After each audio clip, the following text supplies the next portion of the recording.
June 17, 1907, 11:42 p.m.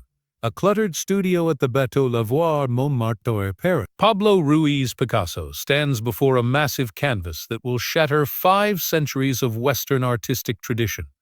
His paint-stained fingers still trembling from the final brushstrokes that have just completed Les Demoiselles d'Avignon. The 25-year-old Spanish expatriate steps backward, his dark eyes reflecting the gaslight that illuminates 5 angular female figures whose fractured faces seem to stare back at him with ancient primitive power. In this moment, as the bells of Sacré-Cœur chime midnight across the Parisian skyline, Picasso has unknowingly unleashed a visual revolution that will obliterate the Renaissance tradition of perspective and representation, creating what art historians will later recognize as the birth of Cubism. Yet what this young revolutionary could never have imagined was that coursing through his veins flows the artistic DNA of 13 generations of Spanish craftsmen, Italian stoneworkers, and Andalusian visionaries whose genetic memories of geometric pattern-making, three-dimensional manipulation, and color relationships had been accumulating for over 4 centuries, waiting for this precise moment to explode into unprecedented creative expression. But who was Pablo Picasso really? From which ancient wellspring did this transformative bloodline emerge? What Picasso could never have known, as he gazed upon his geometric deconstruction of the human form, was that his revolutionary approach to spatial relationships descended directly from medieval stonemasons who had carved Islamic geometric patterns into Spanish cathedral walls, Genoese navigators who had mapped 3-dimensional space across Mediterranean trade routes, and Andalusian craftsmen whose understanding of light, shadow, and form had been refined through centuries of creating functional beauty under the blazing Iberian sun. The very genetic code that drove him to fracture reality into multiple perspectives carried within it ancestral memories of architectural innovation, maritime navigation, and decorative artistry that stretched back to the Moorish occupation of Spain, the Italian Renaissance, and the complex cultural fusion that had made Andalusia one of Europe's most sophisticated artistic laboratories. The man whose name would become synonymous with modern art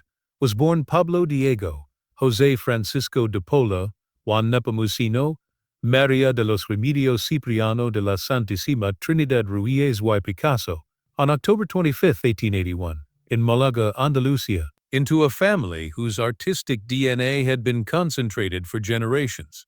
His father, Don José Ruiz y Blasco, born May 12, 1838, in Malaga, carried within his precise academic approach to painting the genetic inheritance of a lineage that had been creating visual art for over 2 centuries. Standing nearly 6 feet tall with a characteristic olive complexion, and penetrating dark eyes that would later define Pablo's own appearance, José embodied the disciplined artistic tradition of Spanish academic realism, specializing in naturalistic paintings of pigeons and landscapes that demonstrated the technical mastery his ancestors had been developing since the early 1600s. José's artistic precision was traced directly to his father, Diego Ruiz de Almagora, born March 7, 1799, in Córdoba, whose own father had established the family's artistic credentials as a master craftsman in the Royal Tapestry Factory of Santa Barbara in Madrid.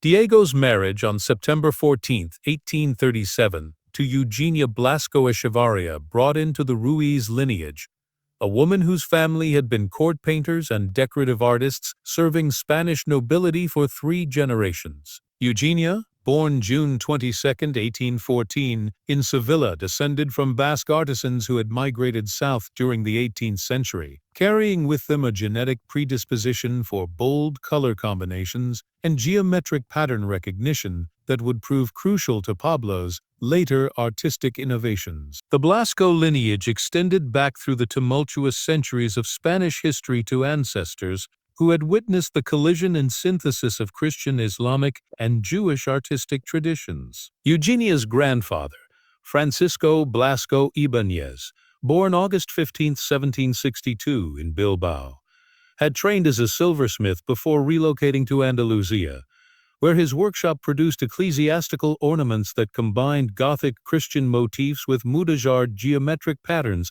inherited from the region's Islamic pattern. Francisco's meticulous attention to decorative detail and his innovative approach to metalwork reflected genetic memories of Basque iron-working traditions that stretched back to the medieval period, when his ancestors had forged weapons and tools renowned throughout Europe for their quality and durability. Francisco's own ancestry connected to the ancient Basque cultural matrix through his father Miguel Blasco Elizondo, born February 19, 1731, in San Sebastian, whose family had been maritime craftsmen specializing in ship decoration and navigational instruments. Miguel's workshops produced the intricate carved figureheads and compass housings that adorned Basque fishing vessels and merchant ships, work that required not only artistic skill but also a precise understanding of three-dimensional relationships and the effects of weather and salt air on different materials.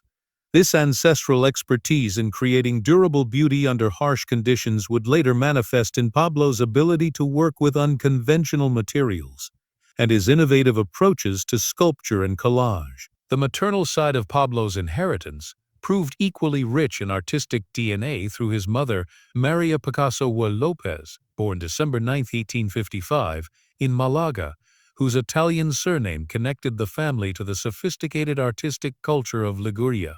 Maria's father, Francisco Picasso Gardino, born January 18, 1825 in Malaga, descended from Genoese immigrants who had established themselves in southern Spain during the late 18th century as part of the extensive Italian diaspora that brought Renaissance artistic techniques to the Iberian Peninsula. Francisco's own artistic abilities manifested in his work as a decorative painter specializing in theatrical set design, a profession that required rapid visualization of complex spatial relationships and the ability to create convincing illusions of depth and dimension on flat surfaces. The Picasso family name itself carried within its syllables the geographic and cultural DNA of Italian artistic tradition. Genealogical research into Genoese municipal records reveals that Maria's ancestors had been established in Liguria since at least 1687. When one Matteo Picasso served as a master stonemason working on the reconstruction of Genoa's cathedral following earthquake damage. This Matteo, likely Francisco's great-great-grandfather, had inherited his craft from a family tradition that extended back to the height of Genoese power, when the city's wealth from Mediterranean trade had funded some of the most ambitious architectural projects in Renaissance Italy. Matteo's father, Giovanni Picasso, born approximately 1645 in Genoa, had worked as a specialist in marble carving, creating decorative elements for the palazzos of wealthy Genoese merchant families. Giovanni's skill in transforming raw stone into flowing sculptural forms required not only physical strength and technical precision, but also an intuitive understanding of how light interacts with three-dimensional surfaces, knowledge that would prove prophetic when his descendant Pablo revolutionized sculpture through his innovative use of found objects and unconventional materials. The workshop techniques that Giovanni had mastered, including the use of multiple perspectives to plan complex carvings, and the mathematical principles underlying proportional relationships, had been preserved in family memory and would later emerge in Pablo's analytical approach to Cubist composition. Giovanni's own ancestry traced back to the great age of Genoese expansion, when his grandfather Lorenzo Picasso, born around 1590, had served as a ship's carpenter on vessels trading throughout the Mediterranean. Lorenzo's expertise in three-dimensional construction required intimate knowledge of how geometric forms could be combined to create structures that were both functional and aesthetically pleasing. His ability to visualize complex assemblies of wooden components and to solve structural problems through innovative joinery techniques reflected genetic capabilities that would later manifest in Pablo's revolutionary approach to sculptural construction and his pioneering use of assemblage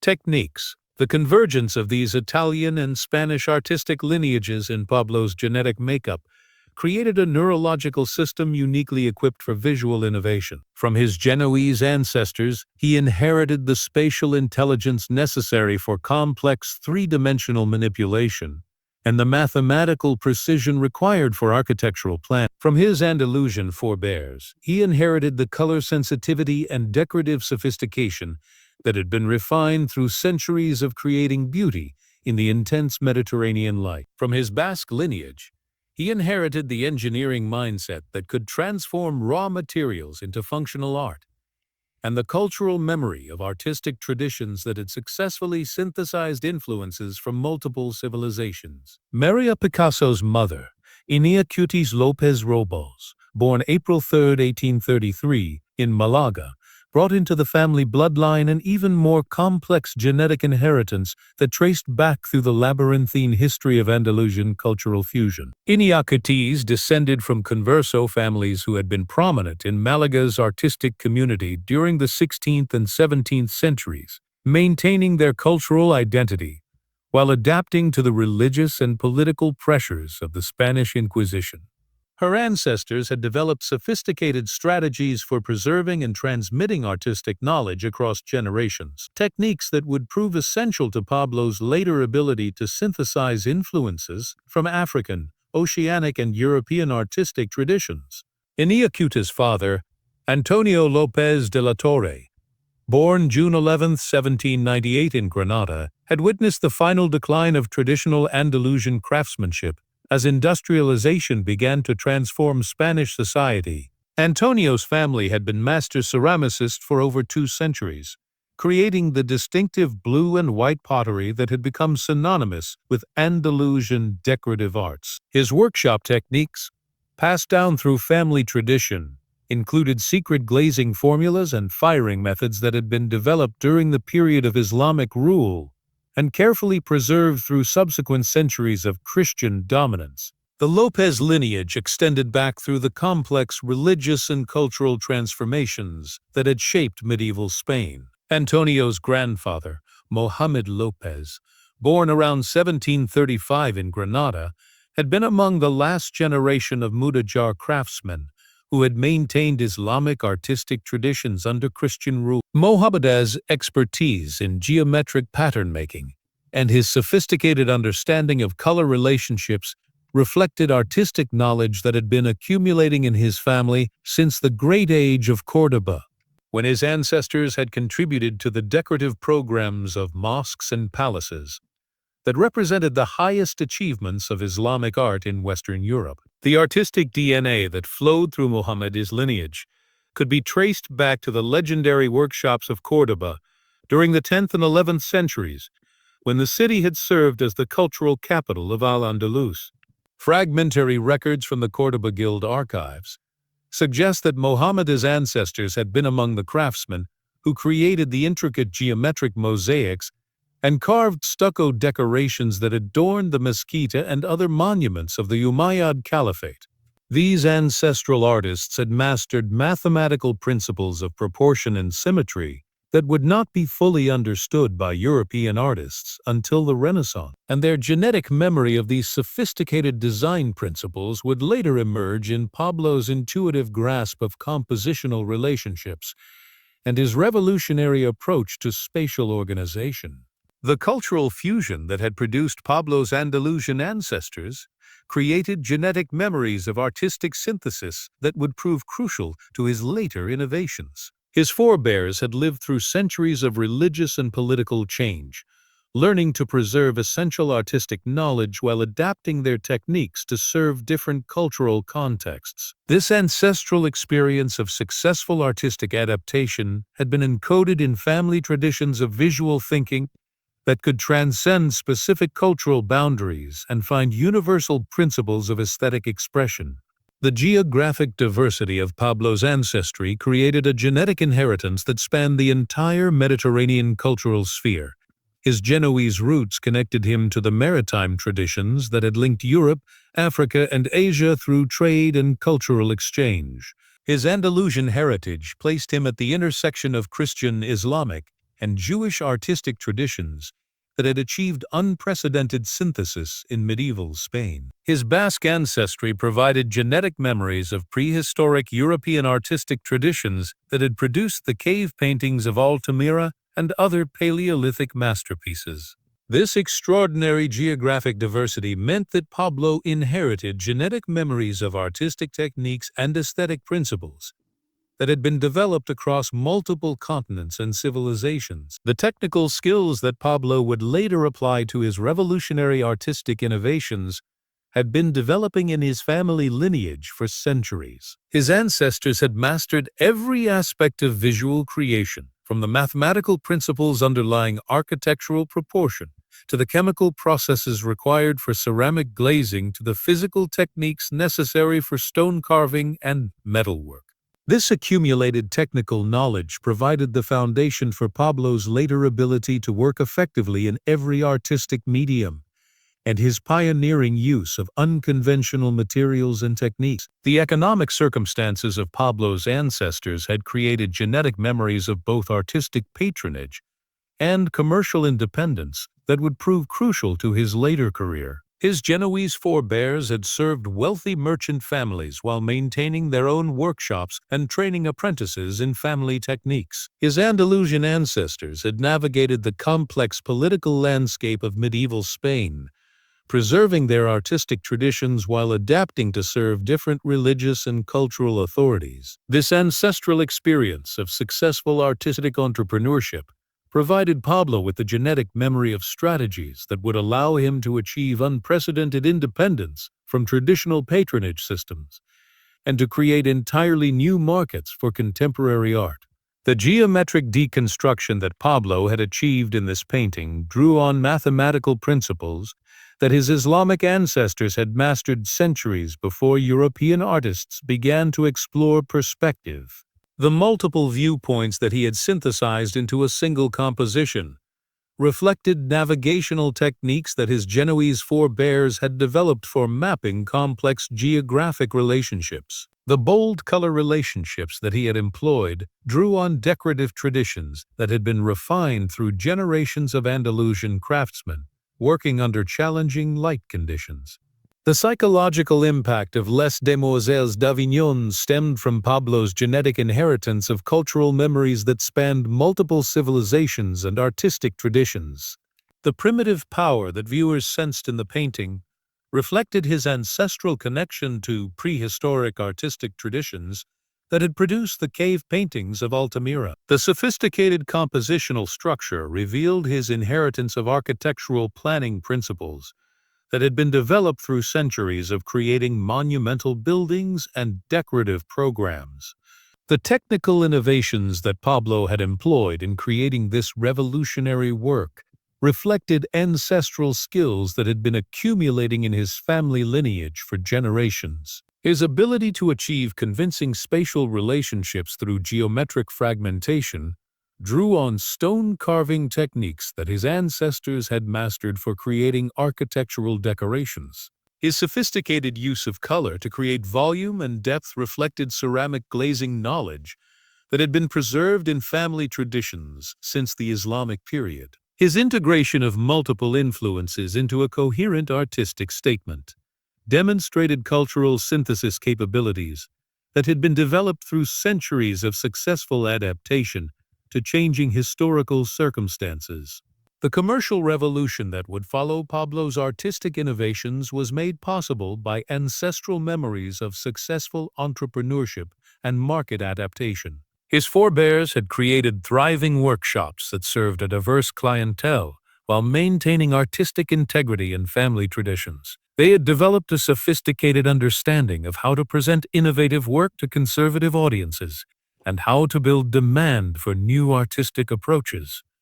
This genetic memory of business acumen would enable Pablo to become the first artist to achieve massive commercial success while maintaining complete creative independence. The educational impact of Pablo's innovations reflected ancestral traditions of knowledge transmission that had preserved sophisticated artistic techniques through centuries of political and cultural upheaval. His revolutionary approaches to visual representation functioned as teaching tools that opened new possibilities for artistic expression while demonstrating fundamental principles of visual perception and aesthetic experience. The genetic memory of pedagogical strategies that had enabled his ancestors to train apprentices and preserve family knowledge provided Pablo with an intuitive understanding of how to present complex artistic concepts in accessible forms. The spiritual dimensions of Pablo's later work drew on ancestral experiences of transcendence that had been accumulated through participation in multiple religious traditions. His forebears had created art for Christian churches, Islamic mosques, and secular contexts, developing a sophisticated understanding of how visual forms could facilitate different types of spiritual experience. This genetic memory of sacred art-making would inform Pablo's later exploration of mythological themes and his creation of works that functioned as vehicles for profound psychological and spiritual transformation. The technological innovations that Pablo would introduce to artistic practice reflected ancestral skills in material manipulation and tool development that had been refined through centuries of craft specialization. His pioneering use of collage and assemblage techniques drew on engineering knowledge that had been preserved in family traditions since his ancestors had worked as ship carpenters and architectural decorators. His experimentation with unconventional materials reflected genetic memories of successful adaptation to resource scarcity and changing technical requirements. The political implications of Pablo's artistic revolution were enabled by ancestral memories of successful resistance to cultural oppression and social conformity. His innovations challenged fundamental assumptions about visual representation and aesthetic value, opening possibilities for artistic expression that had been suppressed by academic conventions and conservative patronage systems. The genetic memory of cultural survival strategies provided him with the psychological resources necessary to maintain his creative independence while building support for revolutionary artistic approaches. The psychological transformation that Pablo's work initiated in viewers reflected his genetic inheritance of a sophisticated understanding of human visual perception and emotional response. His ancestors had created art that served multiple functions simultaneously: decorative, functional, spiritual, and social, requiring deep knowledge of how visual forms affect human consciousness. This ancestral wisdom enabled Pablo to create works that could trigger profound psychological experiences while maintaining their effectiveness as purely aesthetic objects. From that revolutionary moment in his Montmartre studio, Pablo Picasso would continue to channel his extraordinary ancestral inheritance through a career that would span nearly 8 decades and encompass every major artistic medium. His later innovations, synthetic cubism, neoclassicism, surrealism, ceramic, sculpture, printmaking, and stage design, would each draw on different aspects of the genetic and cultural knowledge that had been accumulating in his family lineage for over a millennium.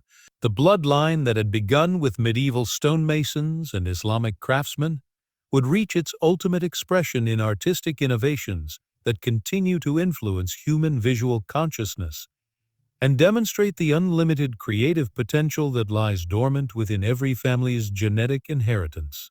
Waiting for the right combination of historical circumstance, personal determination, and cultural opportunity to release capabilities that can transform not only individual artistic expression, but the entire trajectory of human creative development. The young man who had stood before his revolutionary canvas that June evening in 1907 carried within his cellular structure. As he stepped back from Les Demoiselles d'Avignon, Pablo Picasso had unknowingly activated genetic potential that would revolutionize human visual perception and establish new possibilities for artistic communication that continue to expand our understanding of what art can achieve in the service of human consciousness and cultural evolution.